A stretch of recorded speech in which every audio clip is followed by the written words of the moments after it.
Employee burnout is a real issue. And with the COVID-19 pandemic, it got worse. In fact, the World Health Organization recently added burnout as an occupational phenomenon. Team managers who ignore it are at the risk of losing their best talent. I'm excited to welcome Shauna Stewart on episode 3 of Augmented, where leaders inform leaders to talk to us about employee burnout and how managers can help prevent it. Shauna is the VP of People and Operations at PostBeyond, an employee advocacy and social selling tech startup. She's an accredited people-focused leader with a background in psychology. And Shauna is on the mission to help organizations build inclusive and people-centric culture. Thank you for joining me today, Shauna. Thanks for having me on. So, Shauna, let's get started. To begin with, tell us what is burnout in the context of the workplace, and how can managers spot it? Yeah, I mean, it's a great question, and it is, psychologically charged in a lot of ways, right? It's really stressors, so what we perceive to be as threats to us and our response to those stressors, right? So, if there's a high volume of stressors that people have every day, so, for myself, let's say, I have a lot of tasks I need to do and I have a big workload, and maybe I go to get a coffee and this coffee is going to get me through the day. This is what's going to help me get all my tasks done. And I spill my coffee. That's a perceived threat. That could maybe be the straw that breaks the camel's back. And that could actually, send me into a burnout stage. It could be as simple as that.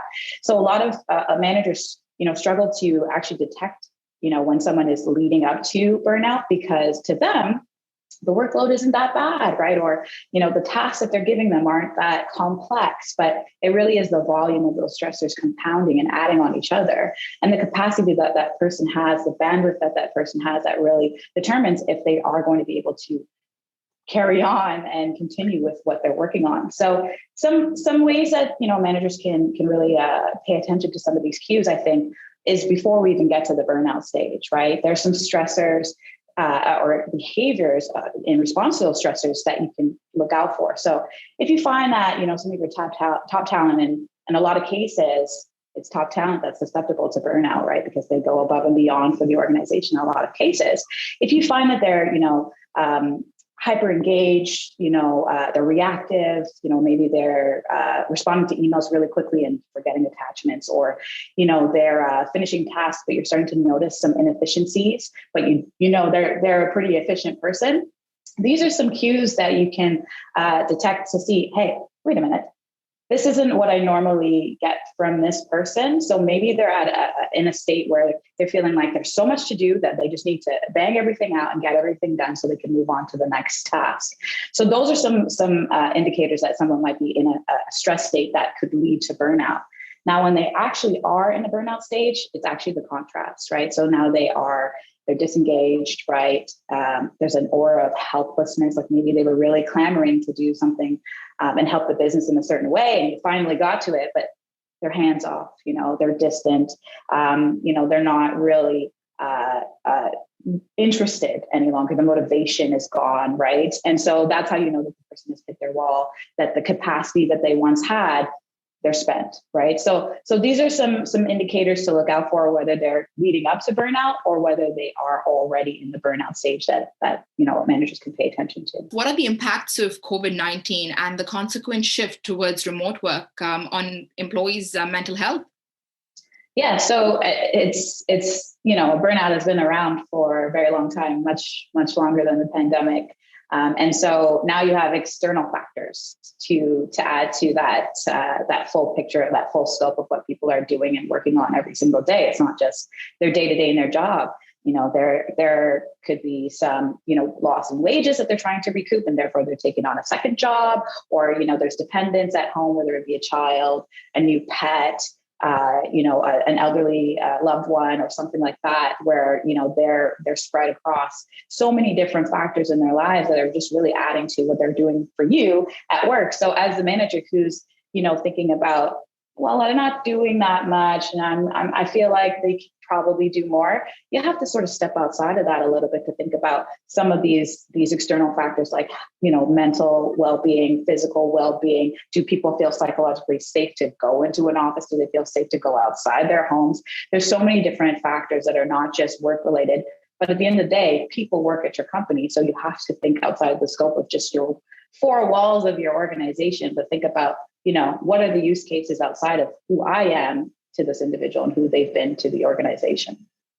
Right. And both of us agree with the fact that, leaders and managers at all levels play a very important part in maintaining a healthy and balanced work culture. So what can managers do to prevent, burnout and support mental well-being?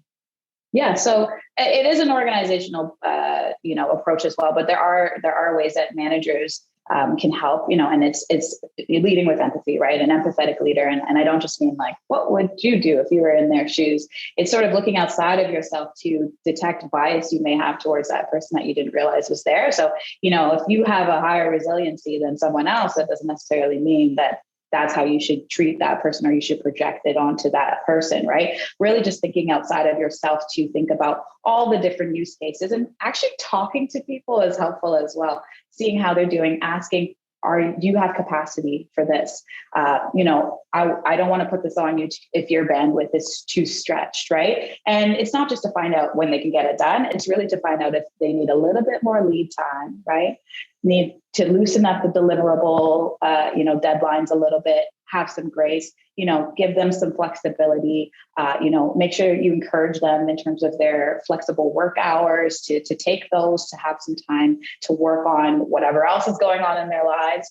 And, thinking about their vacation tracking too, like using that data, you haven't taken vacation in a while, and I think you should do that, and making sure they have coverage when you do look at those areas, right? And even just thinking about leading by example too, right? If you do have a higher resiliency and you are in a leadership position, that does not mean that you should also spread yourself completely thin. You want to be taking some of those days for vacation yourself. You want to be leading by example. You want to, recharge and show that you're putting that effort forward to put your mental health first, so that other people on your team can feel safe to do that as well. Thank you so much, Shauna. It was great chatting with you. It was good to be on. Yeah, and tune in for more manager tips on the next episode of Augmented. And don't forget to like, share, and subscribe.